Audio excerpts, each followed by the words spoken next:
Hi, I'm Jocelyn. Welcome to class.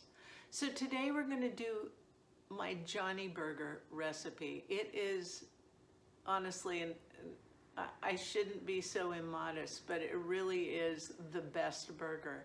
And here's why. I spent months figuring out how to make a whole food burger that wasn't mushy and didn't just kind of squish and collapse when you bite into it. This is the one. Okay, so let's get rolling here. I've done a little bit of prep work and want you to watch the rest of the process. So here we have one raw beet cut into chunks that's going to go in the food processor. And a big carrot or two small ones kind of chunked up into the food processor. Half of a large onion or a whole small one cut up goes in the food processor. Half a cup of Kalamata or other like high flavor intense olive. I like Kalamata because they're water packed. There's no oil involved. The only fat you're getting is straight from the olive itself. About a packed quarter of a cup of fresh parsley leaves. An entire cup of oatmeal. And if you don't have the quick oats, that's fine because it's all going into the food processor. And finally, 2 pieces of toast that have been torn up into chunks. And I'm going to turn you off for a second while I buzz this so you don't have to listen to that awful noise.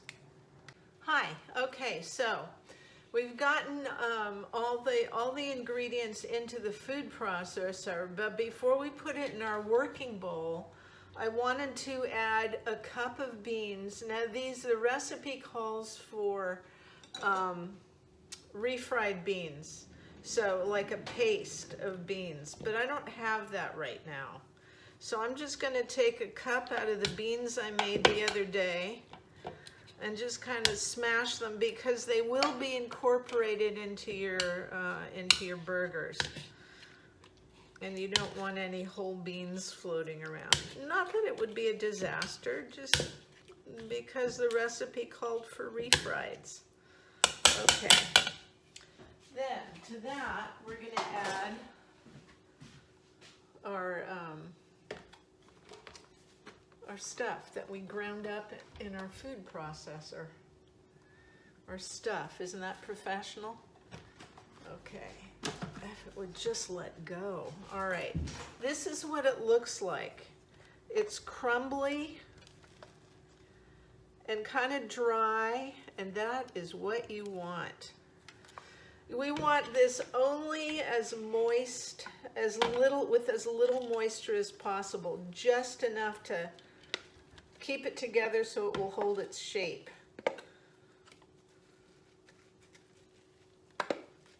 And this makes a good amount.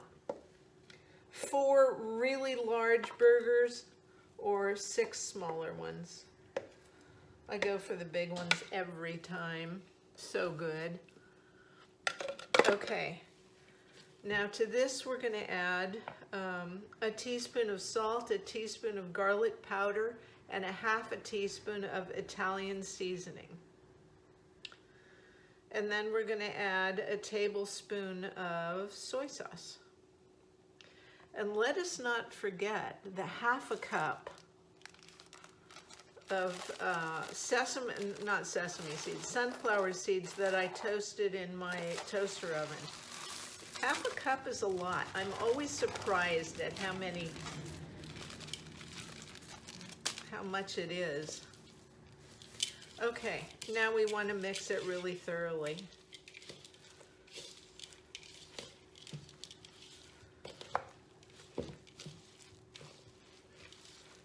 And once mixed, we're going to shape this and put it on our our Silpat or our parchment paper.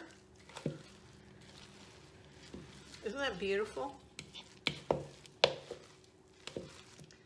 So it kind of looks like a rare burger, but it's good. No, no animals were harmed in the making of these burgers.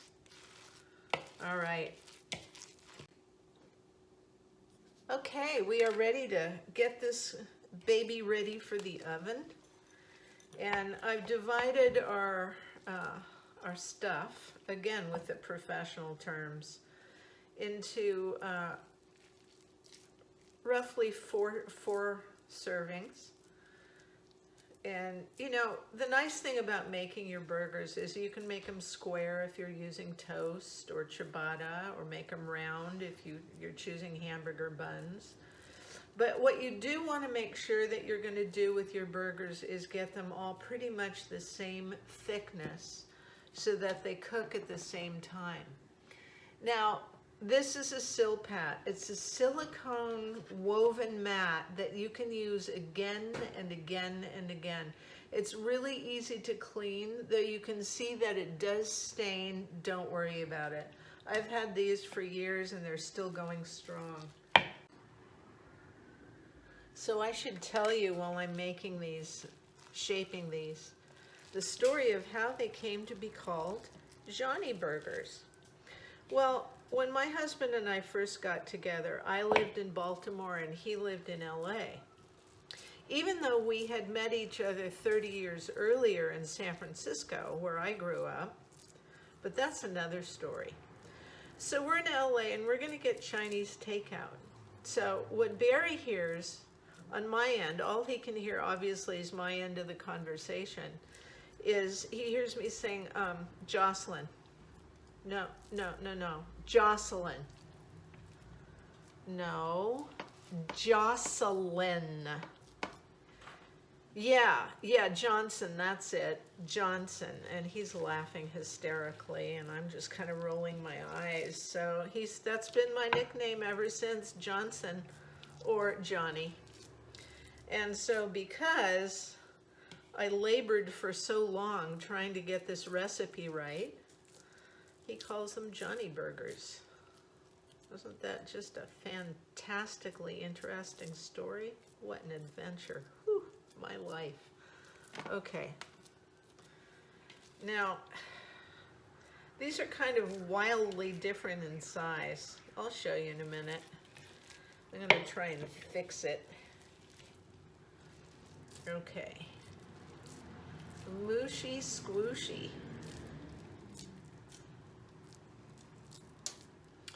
Now, the good thing too about making your own burgers, you can decide what shape, and you can also decide how much. Now, do I want to make 4 or do I want to make 6?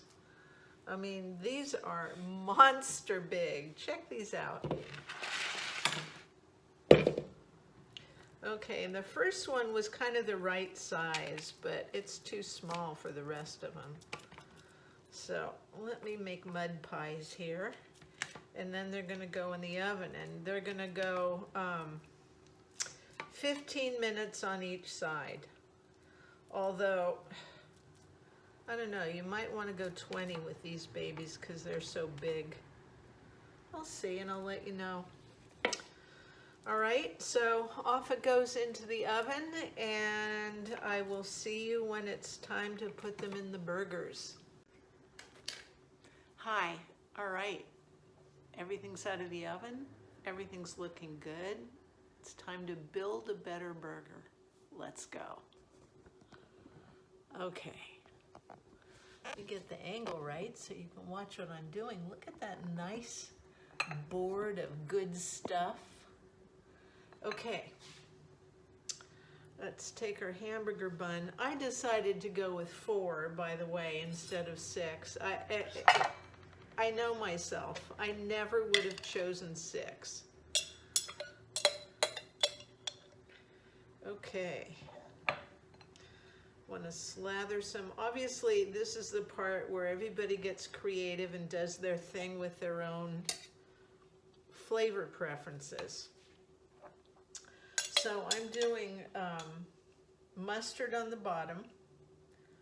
a nice Dijon, strong flavor. Because these burgers are very, very flavorful. And then I like to put most of the stuff on the bottom, just because it's easier to manage that way. So that's the part that works for me. Look at this gorgeous tomato, will you? This is an heirloom tomato. My local farm stand is selling them for 98 cents a pound for heirloom tomatoes. Do you believe it? So of course I had to get a bunch. Okay, look at that. Looks like it's time to put a burger on here. There's our burger. Gosh, is that big enough? Okay, now, not quite done. I'm catching this avocado just in time.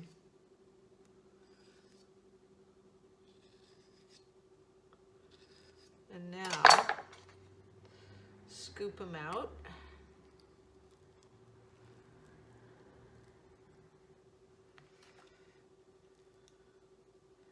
And put them on top there.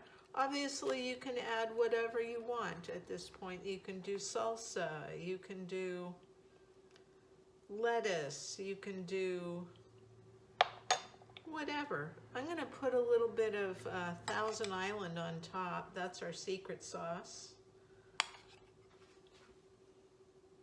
And that looks like dinner to me. And tonight, no salad, which hardly ever happens. But I know how full I'm going to be after eating my Johnny burger. So there you go. And the remaining two get frozen. This stuff freezes really well. So that was one version of endless thousands of recipes for plant-based burgers. They're delicious and it's a wonderful meal. So I will see you next time. That was easy. It always is.